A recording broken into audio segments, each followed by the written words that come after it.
So normal questions for any of the industry players after the GST Council meeting. Then first, when do the new GST rates will come into pictures? This will notify from 22nd of September. So you have a complete days of approximately 20 days wherein you can prepare yourself for the new GST rates. The second question, what will be the rate of tax and how that rate of tax, agar maine services pehle li ya payment pehle li, so in that scenario, you have a majority rule.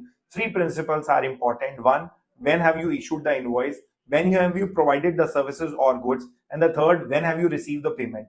Any of the two things which we call a majority rule, इन तीनों में से कोई भी दो चीजें पहले 22 सितंबर से पहले होंगी तो जीएसटी रेट पुराना लगेगा. अगर इन तीनों में से दो चीजें बाद में होंगी तो जीएसटी रेट नया लगेगा. That is the principle behind this. And the third important question is, अगर मैं एग्जाम सर्विसेज आज नहीं दे रहा हूं बट कल मेरी एग्जाम सर्विसेज हो जाती हैं जिसपे जीएसटी का रेट 0% होता है, तो क्या मेरा इनपुट टैक्स क्रेडिट सारा खत्म हो जाएगा? So answer to this is yes, your entire input tax credit will go away for this.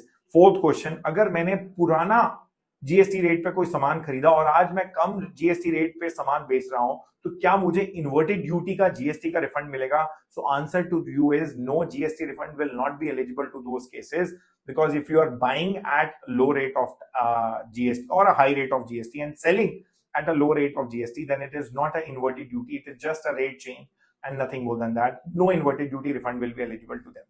For more updates and discussions, please comment on the Dropbox and then we will give you a live answer to this. Any question, just drop a question and we'll revert on this.